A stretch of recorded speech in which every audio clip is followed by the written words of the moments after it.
Los países no alineados. Los países no alineados son aquellas naciones que no se quisieron integrar ni al capitalismo ni al comunismo durante la Guerra Fría. Pero ojo, los países no alineados siguen siendo hasta hoy un bloque muy fuerte porque representan a la mitad del mundo. Bueno, ellos no se quisieron integrar por tres razones. Uno, porque su economía es demasiado débil y no querían obedecer obviamente las reglas de Estados Unidos o de la Unión Soviética. Dos, no se quisieron integrar porque su sistema político no se integraba tampoco a las reglas que dictaban Estados Unidos o la Unión Soviética. Hay algunos países no alineados que tienen un sistema político religioso, entonces eso dentro de los cánones de Estados Unidos y de la URSS no entra. Primero de Estados Unidos porque se supone que su sistema político está totalmente desligado de lo que es alguna religión, y en la URSS se supone que las religiones no debían de existir. Y tercero, y lo más importante, bueno, como es una comunidad muy grande de países muy chiquitos, tanto en territorio como en economía, decidieron unirse precisamente para mantener su autonomía. Sin más, vamos a empezar entonces con los países no alineados. Como les decía entonces, los países no alineados son todos los que no quieren estar dentro del capitalismo y del socialismo. Ojo, eso no quiere decir que no tengan cosas socializadas o que no tengan relaciones comerciales con los demás países. Sí las tienen, nada más que su forma de organización no se adapta enteramente a las órdenes de lo que en ese momento eran Estados Unidos y la Unión Soviética. Por eso es que se les llama no alineados. Entonces, se reunieron primero en 1955 en Indonesia, precisamente porque había mucha presión tanto de la URSS como de Estados Unidos para que se unieran a uno u otro bando. Y como ya les mencionaba, los países no alineados no se quieren integrar porque unos tienen formas económicas y formas políticas que no se adaptan enteramente a Estados Unidos. Entonces, deciden juntarse precisamente ante esa presión. La primera cumbre de los países no alineados fue en 1961 y el objetivo de ellos no era precisamente entrar en conflicto con Estados Unidos o con la URSS, era mantenerse de lejos precisamente para poder mantener a sus países a salvo de una u otra potencia. Establecieron entonces los famosos principios de Bandung. Eran 10 principios y aquí los podemos alistar a los principales. Apoyarse en caso de una invasión, no promover la discriminación religiosa o cultural, porque hay países que tienen un régimen político religioso, es decir, la religión está metida dentro de la política y por eso es que deciden apoyarse. No hacer pactos militares con Estados Unidos y la URSS y no adquirir armamento nuclear, así como no intervenir en los asuntos internos de los países miembros. Se fueron incrementando. Primero en Indonesia fueron 29 jefes de Estado los que estuvieron en la primera reunión y hasta 1973 se llegó a los 75 miembros. Pero desde el 2012, ahorita ya son 120 miembros los países no alineados y 21 países observadores. Solo como nota cultural, los países del movimiento de los países no alineados representan casi 2/3 de los miembros de las Naciones Unidas y contienen 55% de la población mundial, es decir, son la mitad.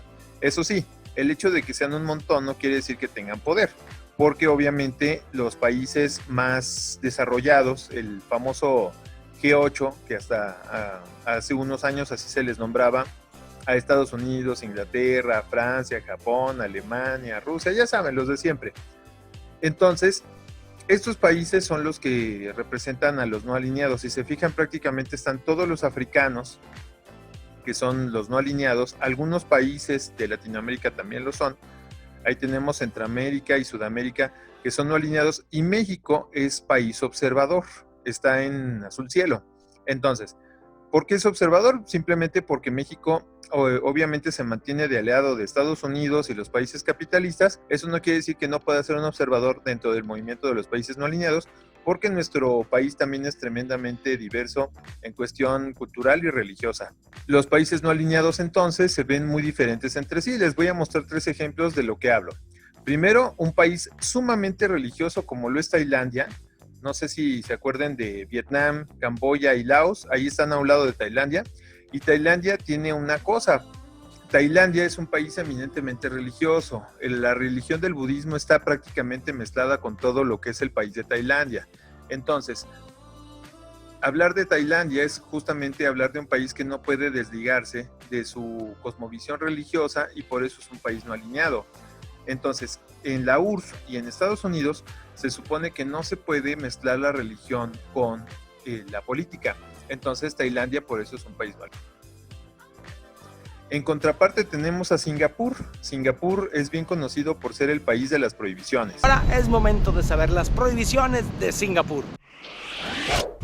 Singapur es famoso por ser uno de los países con las leyes más estrictas y a veces un poco absurdas. Sin embargo, este grado de disciplina hace que esta nación sea famosa por su impecable limpieza y bajo nivel de crimen. El gobierno tiene una política de cero tolerancia hacia quien rompe la ley, siendo especialmente duros con el tráfico de drogas. Los castigos van desde multas, azotes o el encarcelamiento hasta la pena de muerte. Ya lo dijo Anthony Bourdain, si tratas de entrar a Singapur con droga, eres oficialmente la persona más estúpida del mundo. Estas son algunas de las leyes de Singapur. Está prohibida la venta de goma de mascar, así como tirar o pegar goma de mascar en cualquier sitio. Algunos portales de internet señalan que mascar chicle está prohibido, aunque un local me contó que esto no es verdad. Mascar chicle con fines médicos está permitido. Sin embargo, no encontrarás goma de mascar a la venta en ningún sitio. Tirar basura en las calles se multa hasta con $300 de Singapur. Fumar está prácticamente prohibido en todos los sitios públicos. Cruzar la calle en sitios no señalados para peatones es penado por la ley. Escupir en público puede hacerte acreedor a una multa de hasta $1,000 de Singapur. Si olvidas bajar la palanca del baño y te descubren, puedes ser consignado a las autoridades, al igual que si se te ocurre hacer pipí en un elevador. Algunos cuentan con sensores que además cierran las puertas para encerrar al delincuente. Cantar canciones obscenas en público o molestar a alguien porque tocas mal un instrumento musical está penado por la ley. Si estás viendo este video colgado del internet del vecino, aguas. Esto es un delito en Singapur que puede llevarte hasta 3 años de cárcel. Andar desnudo en tu casa con las cortinas abiertas puede costarte hasta 3 meses de cárcel, $200 de multa o ambos. Las relaciones sexuales entre personas del mismo sexo pueden costarte hasta 2 años de cárcel. El vandalismo en todas sus formas está castigado con cárcel y azotes. Las leyes aplican a todos los visitantes, así que asegúrense de no traer drogas y no entrar con ganas de hacer pipí a un elevador.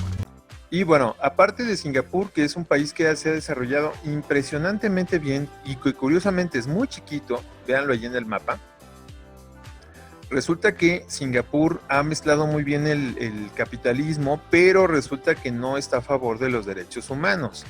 Los castigos que hay en Singapur para las personas son increíblemente rigurosos, no aplican dentro de los códigos que plantea la ONU, esto para la conservación de los derechos humanos, como les platico, y por eso es que Singapur es un país no alineado.